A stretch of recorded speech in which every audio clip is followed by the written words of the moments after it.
ये कहानी है एक ऐसे जादूगर की जिसका जादू कोई खास नहीं होता, इसीलिए उसका जादू कोई देखना पसंद नहीं करता। लेकिन वो जबरदस्ती एक शो में घुस जाता है जहाँ पर उसे बकवास जादू दिखाने पर वहाँ से भी निकाल दिया जाता है। लेकिन उसने फिर भी हार नहीं मानी और लोगों में मशहूर होने के लिए वो कुछ नया ढूंढने लगता है। तभी उसे एक एनिमल शॉप दिखता है।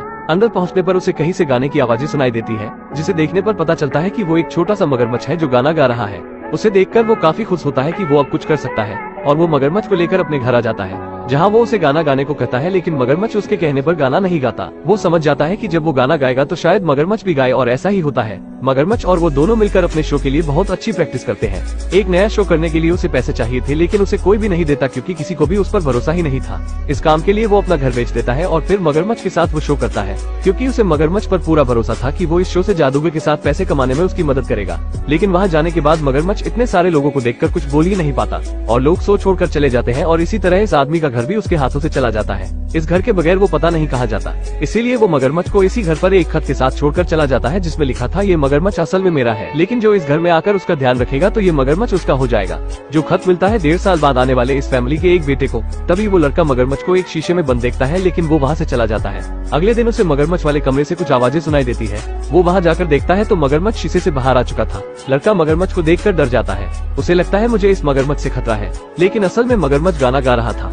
इसी डर में उस लड़के की बिल्ली मगरमच्छ पर हमला करती है, लेकिन बिल्ली गलती से मगरमच्छ के मुंह में चली जाती है। अपनी बिल्ली को उसके मुंह में जाते देख वो लड़का मगरमच्छ पर बहुत ही गुस्सा होता है और उसे घर से बाहर निकाल देता है। लेकिन घर से बाहर जाते ही मगरमच्छ उस बिल्ली को भी अपने मुंह से बाहर निकाल देता है। अपनी बिल्ली को जिंदा देखकर लड़का समझ जाता है कि ये मगरमच्छ उसकी बिल्ली की तरह उसे कोई नुकसान नहीं पहुंचाएगा, बल्कि वो तो बहुत अच्छा है।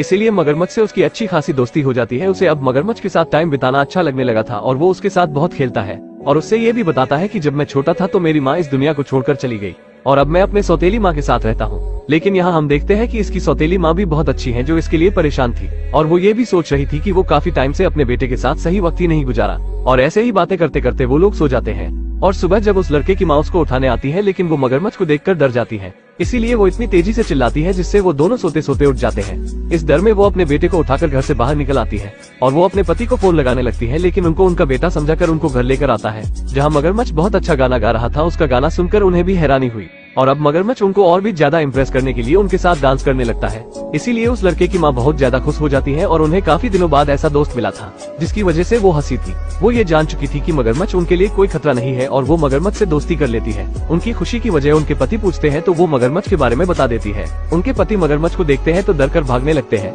वो इस घर को छोड़कर भागने वाले थे, तभी वो जादूगर आ जाता है जिसका वो मगरमच्छ था। और हेक्टे यहाँ जब मगरमच्छ से मिलता है तो मगरमच्छ उससे नाराज था क्योंकि वो उसे अकेला छोड़कर चला गया था और जादूगर जानता था कि उसे कैसे मनाया जा सकता है, इसीलिए वो गाना गाता है और डांस भी करता है।